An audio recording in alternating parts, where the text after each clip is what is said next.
সবাইকে স্বাগত জানাচ্ছি। আমি ফিরোজ তোহা। শুরুতেই সংবাদ শিরোনাম জানিয়ে দেব এই মুহূর্তে হাতে পাওয়া সর্বশেষ গুরুত্বপূর্ণ আপডেট বাংলা সংবাদ। শুরুতেই থাকছে ছাত্র সমাজ আওয়ামী লীগকে স্বৈরাচার হিসেবে ছুড়ে ফেলে দিয়েছে। জামায়াত ইসলামী ঢাকা মহানগরী দক্ষিণের আমির নুরুল ইসলাম বুলবুল বলেছেন, দেশের ছাত্র জনতা আওয়ামী লীগের রাজাকার বলিকে জাতীয় একটি গ্রহণযোগ্য উপাধি হিসেবে নিয়েছে। আওয়ামী লীগ এদেশের ছাত্র সমাজকে যখন রাজাকার বলেছে, তখন আওয়ামী লীগ ছাত্র জনতার সেন্টিমেন্ট অনুভব করতে পারেনি। এজন্য ছাত্র সমাজ রাজাকারকে অহংকারের প্রতীক হিসেবে গ্রহণ করেছে এবং আওয়ামী লীগকে স্বৈরাচার হিসেবে ছুঁড়ে ফেলে দিয়েছে। এবারে জানাবো শেরপুরের দুপক্ষের সংঘর্ষে নিহত এক। শহরের গৌরীপুরের খোয়ারপাড় এলাকাবাসীর মধ্যে সোমবার বিকেল থেকে দফায় দফায় সংঘর্ষ এবং লুটপাটের ঘটনা ঘটে। এ সময় সংঘর্ষে মিজানুর রহমান ৩৫ নামের একজনের মৃত্যু হয়। নিহতের খবর ছড়িয়ে গেলে মধ্যরাত পর্যন্ত চলে সংঘর্ষ। শহর জুড়ে থমথমে অবস্থা বিরাজ করছে। জানাবো ভারতের পতাকা নামিয়ে সাতরঙা পতাকা উড়ালো মণিপুরের শিক্ষার্থীরা। ভারতের উত্তর পূর্বাঞ্চলে মণিপুর রাজ্যের বিভিন্ন সরকারি ভবনে হামলা চালিয়েছে বিক্ষুব্ধ শিক্ষার্থীরা। সোমবার স্থানীয় সময় সকালের দিকে মণিপুরের রাজভবন এবং জেলা প্রশাসকের কার্যালয়ে হামলা চালায় তারা। এ সময় ডিসি অফিসে টানানো পতাকা নামিয়ে সাতরঙী একটি পতাকা উড়িয়েছেন তারা। এদিকে থানা হেফাজত থেকে যুবলীগ নেতার পলায়ন, ওসি সহ ৪ পুলিশ প্রত্যাহার। চট্টগ্রাম লোহাগড়া থানা হেফাজত থেকে পালিয়েছে সাইফুল ইসলাম ৩২ নামের এক যুবলীগ নেতা। তিনি লোহাগড়ার কলাউজান বালিপাড়া গ্রামের নজির আহমেদের ছেলে। সোমবার সকাল ৮টার দিকে আটক করে থানা হেফাজতে হস্তান্তর করা হয় বলে জানান আরাফাত নামের ওই ব্যক্তি। পরবর্তীতে কৌশলে পুলিশের সহায়তায় থানা থেকে পলায়ন করেছেন, যার অভিযোগে ওসি সহ ৪ পুলিশ প্রত্যাহার করা হয়েছে। জানিয়ে দেব পুরোপুরি বন্ধ হয়ে গেল বড়পুকুরিয়া তাপবিদ্যুৎ কেন্দ্রের উৎপাদন। দিনাজপুরের বড়পুকুরিয়ার কয়লাভিত্তিক ৫২৫ মেগাওয়াট তাপবিদ্যুৎ কেন্দ্রের উৎপাদন পুরোপুরি বন্ধ হয়ে গেছে। সোমবার সন্ধ্যা ৬:৩০টায় যান্ত্রিক ত্রুটির কারণে এই বিদ্যুৎ কেন্দ্রের তৃতীয় ইউনিটের উৎপাদন বন্ধ হয়ে যায়। এবং সর্বশেষ জানাবো আন্তর্জাতিক সংবাদ। সিরিয়ায় ইসরায়েলি হত্যার শিকার অন্তত ১৬। সিরিয়ার মধ্যাঞ্চলে ইসরায়েলি ক্ষেপণাস্ত্র হামলায় অন্তত ১৬ জন নিহত হয়েছেন বলে দেশটির রাষ্ট্রায়ত্ত গণমাধ্যম দাবি করেছে। হামা প্রদেশের মাসিয়াব শহরের কাছে রোববার রাতে হামলাটি হয়। আহত হয়েছে আরও ৪৩ জন। স্থানীয় এক স্বাস্থ্য কর্মকর্তা জানিয়েছেন, ইসরায়েলি হামলায় অন্তত ৪৩ জনের মধ্যে কয়েকজনের অবস্থা সংকটজনক। হামলায় ব্যাপক ক্ষয়ক্ষতি এবং আগুন ধরে যায়। খবর সানাও আল জাজিরার। এতক্ষণ শিরোনাম শুনছিলেন, এবার বিস্তারিত। প্রিয় দর্শক, আপনি যদি এই চ্যানেলে নতুন হয়ে থাকেন, ভিডিওটি দেখতে দেখতে চ্যানেলটি সাবস্ক্রাইব করে আমাদের সঙ্গে থাকুন। আর এই ভিডিও সম্পর্কে আপনি আপনার মূল্যবান মতামতটি কমেন্ট বক্সে জানিয়ে দিন। আর হ্যাঁ প্রিয় দর্শক, জানিয়ে দিন ভিডিওটি কোথা থেকে দেখছেন। ছাত্র সমাজ আওয়ামী লীগকে স্বৈরাচার হিসেবে ছুড়ে ফেলেছে বুলবুল।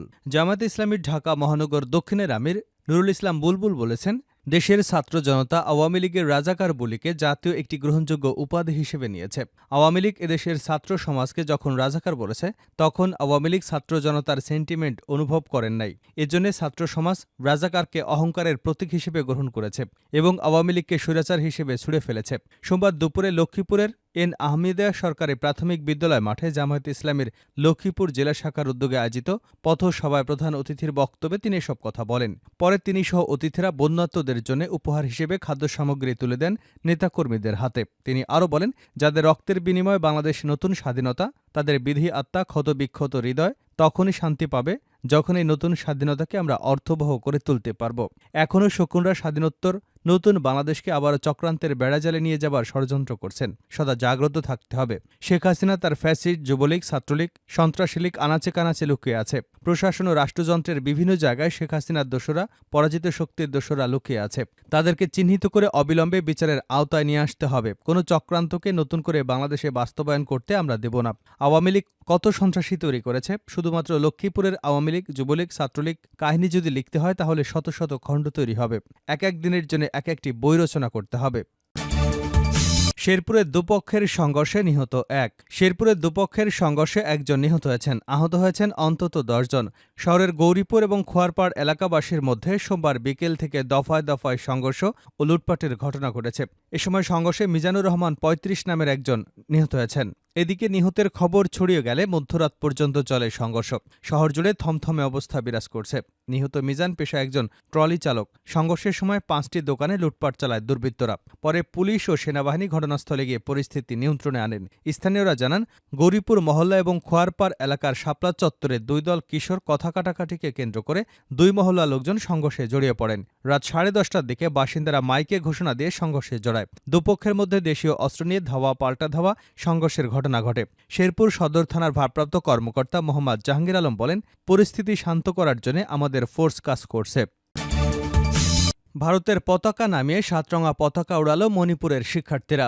ভারতের উত্তর পূর্বাঞ্চলে মণিপুর রাজ্যে বিভিন্ন সরকারি ভবনে হামলা চালিয়েছে বিক্ষুব্ধ শিক্ষার্থীরা। সোমবার স্থানীয় সময় সকালের দিকে মণিপুরের রাজভবন এবং জেলা প্রশাসকের কার্যালয়ে হামলা চালায় তারা। এ সময় ডিসি অফিসে টাঙানো পতাকা নামিয়ে 7 রঙা একটি পতাকা উড়ানো দেখা যায়। দেশটির সংবাদ মাধ্যম ইন্ডিয়া টুডের উত্তর পূর্বাঞ্চলীয় সংস্করণ এবং অনলাইন সংবাদ মাধ্যম ইন্টিমোজার প্রতিবেদনে এ তথ্য জানানো হয়েছে। ইন্ডিয়া টুডে বলছে, মণিপুরের শিক্ষার্থীরা সোমবার সেখানের প্রধান প্রধান সরকারি ভবনে হামলা চালিয়েছে। শিক্ষার্থীদের এই বিক্ষোভ তীব্র আকার ধারণ করেছে। ক্ষুব্ধ শিক্ষার্থীরা রাজভবন এবং থৈবালে জেলা প্রশাসকের কার্যালয়ে হামলা চালিয়েছে। এর আগে রাজ্যের নিরাপত্তা ব্যবস্থার বড় ধরনের পরিবর্তনের দাবিতে রাজধানীর ইম্ফলের রাস্তায় নেমে আসে হাজার হাজার শিক্ষার্থী। এ সময় তারা রাজ্যের নিরাপত্তা নিশ্চিতে সরকারি প্রশাসন ব্যর্থ হয়েছে বলে অভিযোগ করেন। বিক্ষোভকারী শিক্ষার্থীরা রাজ্যের বর্তমান নিরাপত্তা উপদেষ্টাকে অপসারণ, মণিপুরে শান্তি ফিরাতে রাজ্য সরকারের হাতে সর্বোচ্চ ক্ষমতা দেওয়ার জন্য কেন্দ্রীয় সরকারের প্রতি দাবি জানিয়েছেন। বিক্ষোভকারীরা বলছে, চলমান সংকটে আরও ভালোভাবে মোকাবেলা করবার জন্য নিরাপত্তা অভিযানের দায়িত্ব স্থানীয় কর্তৃপক্ষের নেওয়া উচিত। থানা হেফাজত থেকে যুবলীগ নেতার পলায়ন, ওসিসহ 4 পুলিশ প্রত্যাহার। চট্টগ্রামের লোহাগড়া থানা হেফাজত থেকে পালিয়েছে সাইফুল আলম 32 নামের এক যুবলীগ নেতা। তিনি লোহাগড়ার কলাউজান বালিপাড়া গ্রামের নজির আহমেদের ছেলে।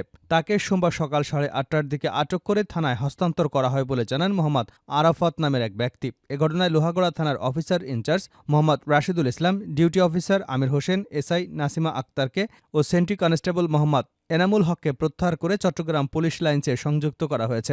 জানা গেছে, স্থানীয় আরাফাত, জসিম এবং মুজিব যুবলীগ নেতা সাইফুলকে সকালে উপজেলার পশ্চিম কলাউজান বাংলাবাজার বাহাদুরপাড়া গ্রামের আব্দুল আলিমের বাড়ি থেকে ধরে ওসির সঙ্গে কথা বলে থানায় ডিউটি অফিসারের কাছে হস্তান্তর করেন।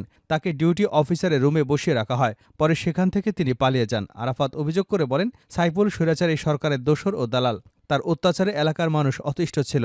তার বিরুদ্ধে একাধিক মামলা এবং ওয়ারেন্ট রয়েছে। আমরা ধরে পুলিশের কাছে হস্তান্তর করি, কিন্তু থানা হেফাজত থেকে পুলিশের সহযোগিতায় সাইফুল পালিয়েছে। সাতকানিয়া সার্কেলের অতিরিক্ত পুলিশ সুপার শিবলি নোমান বলেন, স্থানীয়রা যুবলীগ নেতা সাইফুলকে ধরে থানায় হস্তান্তর করে। সে কৌশলে থানা থেকে পালিয়ে গেছে। তাকে গ্রেপ্তার করতে পুলিশের একাধিক টিম মাঠে কাজ করছে। এ বিষয়ে ঊর্ধ্বতন কর্তৃপক্ষকে জানানো হয়েছে। দায়িত্বে অবহেলায় ওসিসহ 4 পুলিশ সদস্যকে প্রত্যাহার করা হয়েছে। ঘটনা তদন্ত করে তাদের বিরুদ্ধে ব্যবস্থা নেওয়া হবে বলে জানা গেছে। পুরোপুরি বন্ধ হয়ে গেল বড়পুকুরিয়া তাপবিদ্যুৎ কেন্দ্রের উৎপাদন। দিনাজপুরের বড়পুকুরিয়ার কয়লাভিত্তিক 525 মেগাওয়াট তাপবিদ্যুৎ কেন্দ্রের উৎপাদন পুরোপুরি বন্ধ হয়ে গেছে। আজ সোমবার সন্ধ্যা 6:30টায় যান্ত্রিক ত্রুটির কারণে এই বিদ্যুৎ কেন্দ্রের 3য় ইউনিটের উৎপাদন বন্ধ হয়। তাপবিদ্যুৎ কেন্দ্রটির 3টি ইউনিটের মধ্যে প্রথম এবং দ্বিতীয় ইউনিট বন্ধ থাকলেও সচল ছিল 3য় ইউনিট, যা থেকে প্রতিদিন 200 মেগাওয়াট বিদ্যুৎ উৎপাদিত হতো।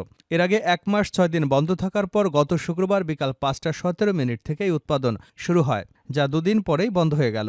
জানা যায়, বড়পুকুরিয়া খনি থেকে উৎপাদিত কয়লা দিয়ে 525 মেগাওয়াট বড়পুকুরিয়া কয়লাভিত্তিক তাপবিদ্যুৎ কেন্দ্রের উৎপাদন কার্যক্রম চালিয়ে আসছিল চীনা ঠিকাদারি প্রতিষ্ঠান হারবিন ইন্টারন্যাশনাল। 5 বছরের চুক্তি মোতাবেক আগামী বছর তাদের মেয়াদ শেষ হবে। চুক্তি মোতাবেক এ সময় উৎপাদন সচল রাখতে ছোট ধরনের মেরামত এবং যন্ত্রাংশ সরবরাহের কথা থাকলেও তার কিছুই করেনি চীনা ঠিকাদারি প্রতিষ্ঠান, যার কারণে বিদ্যুৎ কেন্দ্রটি বারবার ত্রুটি দেখা দিলেও সঠিকভাবে মেরামত করা সম্ভব হয়নি। সে কারণেই বিদ্যুৎ উৎপাদন কাজ ব্যাহত হয়েছে বলে অভিযোগ উঠেছে ঠিকাদারি প্রতিষ্ঠানের বিরুদ্ধে। বড়পুকুরিয়া তাপবিদ্যুৎ কেন্দ্রের 3টি ইউনিটের মধ্যে প্রতিটি ইউনিট সচল রাখতে প্রয়োজন হয় 2টি করে ইলেকট্রোহাইড্রোলিক ওয়েল পাম্প, যা ওই ইউনিটে জ্বালানি হিসেবে তেল সরবরাহের মাধ্যমে উৎপাদন কার্যক্রম সচল রাখে। কিন্তু 2022 সাল থেকেই 3য় ইউনিটের 2টির মধ্যে একটি পাম্প নষ্ট থাকায় যে কোনো সময় বন্ধের ঝুঁকি নিয়ে বিকল্প হিসেবে একটি ইলেকট্রোহাইড্রোলিক ওয়েল পাম্প দিয়ে চলে আসছিল এবং এর উৎপাদন কার্যক্রম। ফলে মাঝে মধ্যেই যান্ত্রিক ত্রুটির কারণে বন্ধ হতো তাপবিদ্যুৎ কেন্দ্রের উৎপাদন। একাধিকবার ঠিকাদারি প্রতিষ্ঠানকে বিষয়টি অবগত করলে তারা অজ্ঞাত কারণে আমলে নেয়নি। সর্বশেষ গত 6 সেপ্টেম্বর মেরামতের মাধ্যমে ইউনিটটি চালু করা হলে 2 দিনের মাথায় আবারও আজ সন্ধ্যায় যান্ত্রিক ত্রুটি দেখা দিলে তা বন্ধ হয়ে যায়।